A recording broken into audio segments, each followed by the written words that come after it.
Excluded from my sister's wedding, I went on vacation. When the wedding fell apart, my whole family frantically tried to reach me.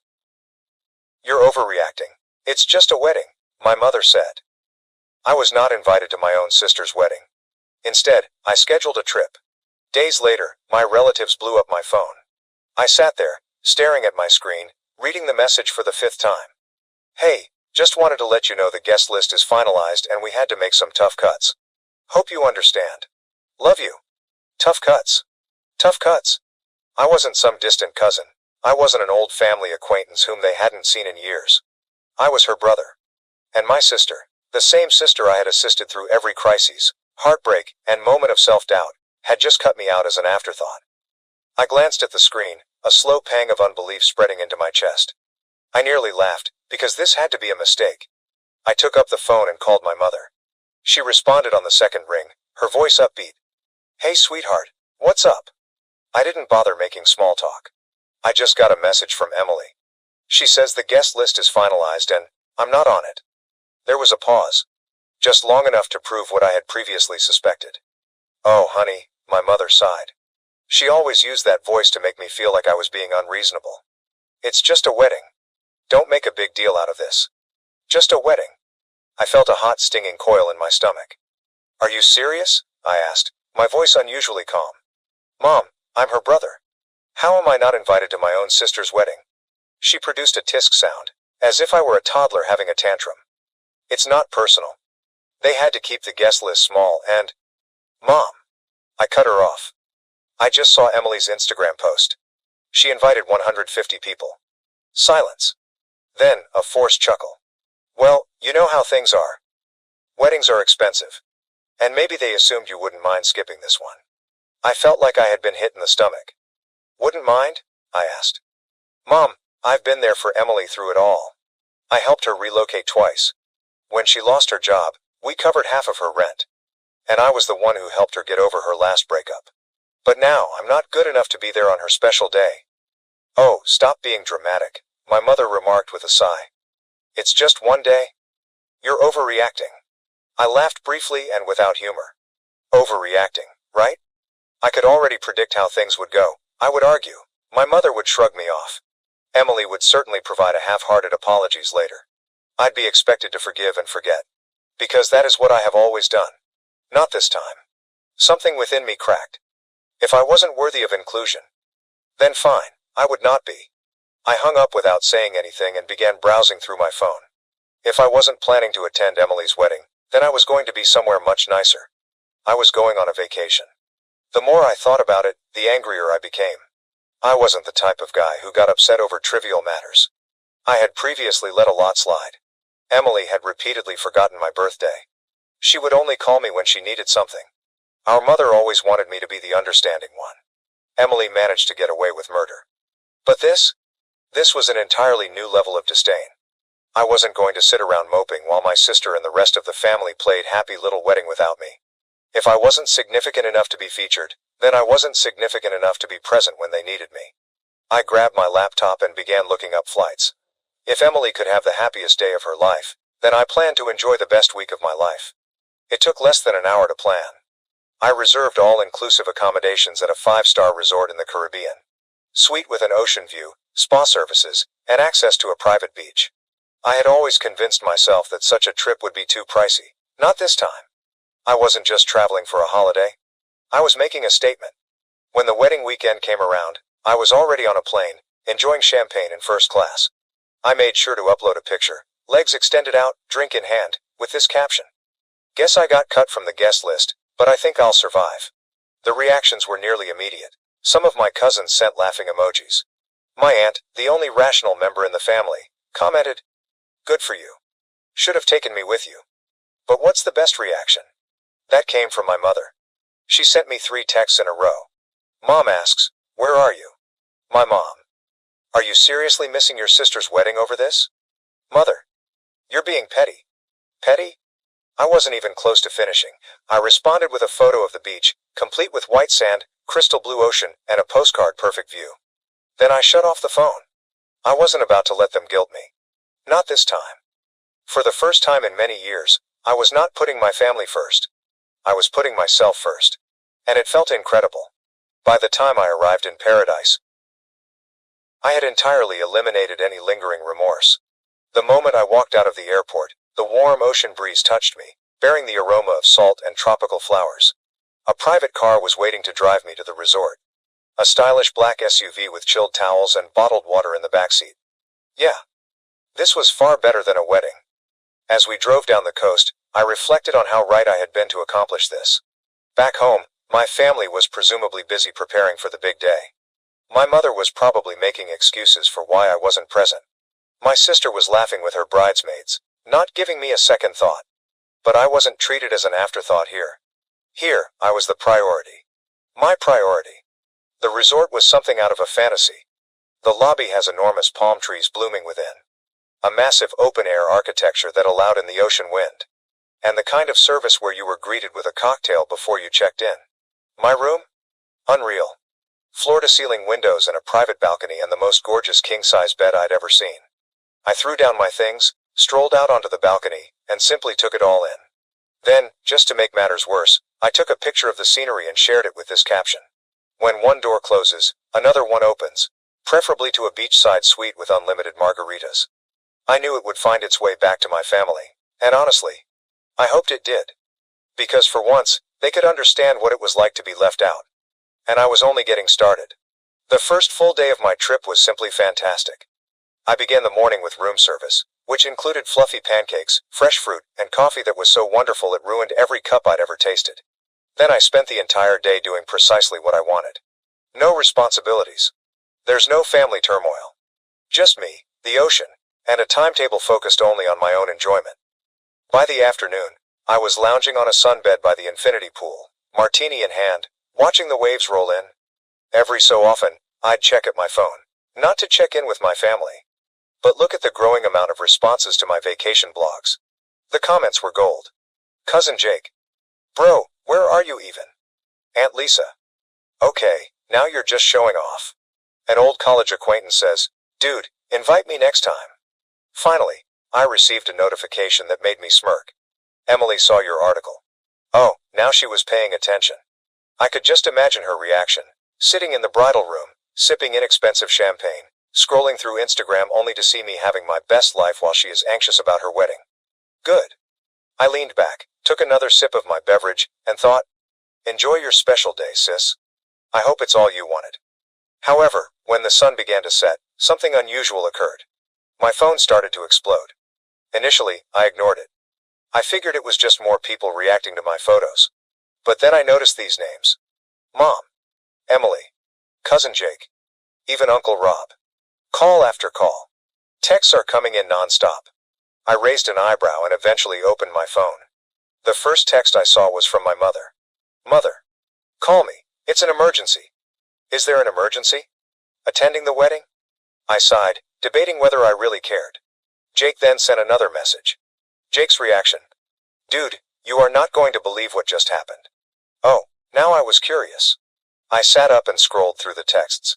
And I quickly understood that the universe had given me the nicest wedding gift I could have ever hoped for. Because as it turned out, Emily's beautiful wedding had gone up in flames.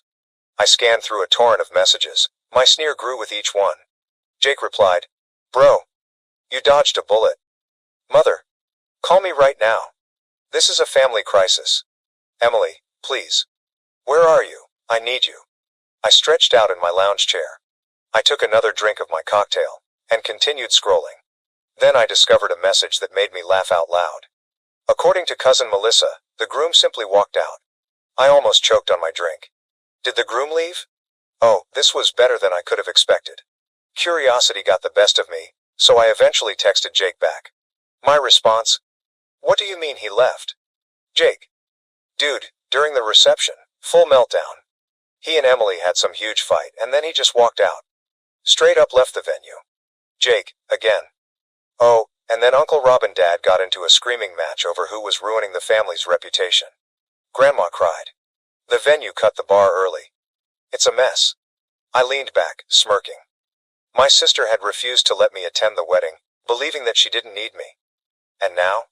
Suddenly, I was the first person they all ran towards. I could already hear my mother's voice in my brain. You need to fix this. Emily is devastated. Yes, no thanks. I opened the following message. It came from Emily. Emily says, answer your phone. Please, I need you. Oh, suddenly I was significant. I took a deep breath and typed back a single response. Me. Sorry, I'm a little busy enjoying my overreaction. Hope the wedding was fun. And then, I blocked her phone number. I blocked my mother. I also blocked Jake, just in case he got drawn into their guilt trip operation. Then I turned my phone to do not disturb mode, waved over the bartender, and ordered another drink. Because, while my family spiraled, I was in paradise. And for once, I wasn't bothered. The following morning, I awoke to the sound of waves breaking on the shore. The aroma of sea and tropical flowers wafted through my open balcony doors. I stretched and yawned. And for one lovely minute, I almost forgot about the pandemonium at home. Almost. Then I looked at my phone. Even though I blocked the majority of my family, I still had more than 20 missed calls from random numbers. They tried everything to contact me. Several voicemails had slipped through. Despite my better judgment, I pressed play on the first one. Mom's voice, frantic. I don't know what you think you're doing, but this is not the time for one of your tantrums. Your sister is devastated and we need you here. This family needs to stick together right now. I rolled my eyes before deleting it. Next voicemail. Emily is crying. I don't understand why you're doing this. You're my brother. I need you. Please, just call me back. Click. Deleted. The following one had me laughing. Jake whispered as if he were hiding in a closet. Dude, Mom and Aunt Lisa are planning to show up at your apartment when you get back. Just a heads up. Also, Grandma keeps saying the wedding was cursed because you weren't there. It's hilarious. Was that a voicemail? I've saved. I tossed my phone on the bed and stepped out onto the balcony. The sun had just begun to rise. Creating a golden glow over the ocean, I took a deep breath, allowing the warmth of it to sink in. Back at home, my family was scrambling to perform damage control. Meanwhile, I was here, sipping espresso while wearing a bathrobe, enjoying the best decision I'd ever made. And the best part? They were now feeling what I had felt when they cut me out. Unwanted. Forgotten. Left out. It was rather poetic, actually. But I wasn't finished yet. I grabbed my phone. I took a photo of my breakfast, which included fluffy pancakes, fresh fruit, and a mimosa that was so brilliant it might blind someone, and posted it with this caption. Starting my day stress-free. Hope everyone back home is doing okay. Then, just for fun, I went through my blocked messages, grinned at all of the missed calls, and ordered another mimosa. I didn't intend to call them back. Allow them to clean up their own mess. I was on vacation. By midday, I was relaxing under a secluded cabana, sipping a tropical drink with an umbrella when my phone vibrated again. This time, the message came from cousin Melissa. Melissa. Okay, I know you're mad. And honestly, you deserve to be. But you have to hear what happened after the wedding. Call me. You're going to love this. I raised an eyebrow. Melissa has always been the only cousin with a brain. If she mentioned that I needed to hear anything, it was probably worth the time. So, despite my better judgment, I called her. She answered the first ring. Oh my God, you're finally answering, she said, unable to contain her joy. Okay, are you sitting down? I gazed about in my shaded cabana, the vast ocean in front of me and the chilled beverage in my palm.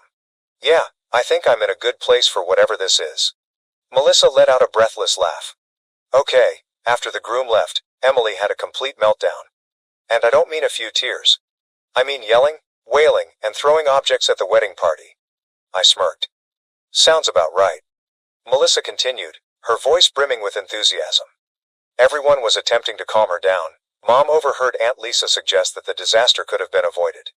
If you'd been there? I blinked. Wait, what? Melissa giggled.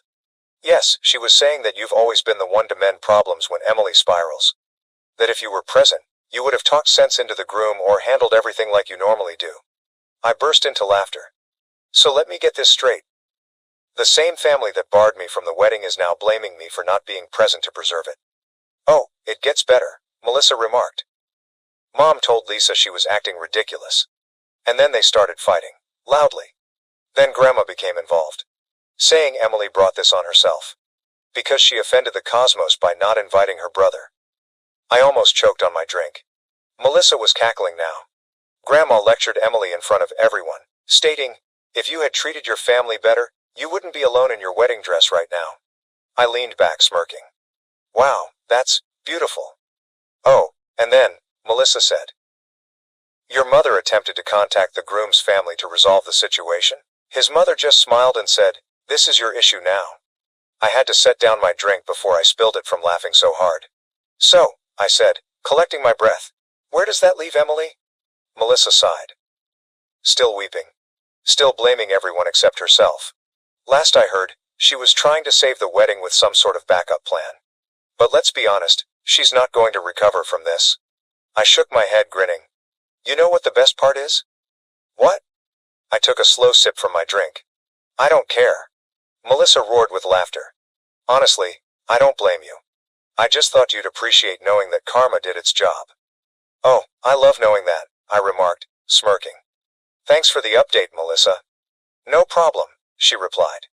Enjoy your trip, and for the record, you did the right thing. I hung up, more satisfied than I had been in years. They wanted a wedding without me. And now, thanks to their own selfishness, they had a disaster instead. I grabbed up my drink and raised it to the heavens. And I toasted to the best decision I've ever made. Then I turned off my phone and relaxed back in my cabana. Let the beach air sweep away the rest of my shame. For the remainder of the day, I didn't look at my phone. Instead, I scheduled a sunset cruise. Allow the warm breeze to wash over me, and had a 5-star meal by the seaside. My family was still picking up the pieces from Emily's wedding tragedy. I was enjoying the greatest steak I'd ever had. At some point, a notion occurred to me. Perhaps I should feel sorry for her. Then I remembered how she left me out without hesitation. Yes, no. I took a sip from my wine. I took one last shot of the view, and shared it with one caption. 0 regrets. Finally, with a contented smile, I turned off my phone again. Let them stew. I was done being their backup plan. The following morning, I awoke feeling lighter than I have in years. There is no guilt. There will be no tension. There were no last-minute family emergencies that became my job to solve. Just myself and the sound of waves. And an entire day of nothing but rest. I stretched, ordered room service, and, out of curiosity, I turned my phone back on. A big mistake. Within seconds, my notification surged. Mom said, "You need to stop acting like a child and call me." Emily's response, "I can't believe you're doing this to me. You are so selfish. Your mother. This isn't funny. Emily is heartbroken. Do you even care?" Unknown number, possibly my aunt.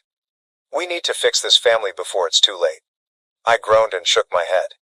It was almost surprising how swiftly they moved from ignoring me to expect me to cure everything. Then, one message struck my attention. "Melissa.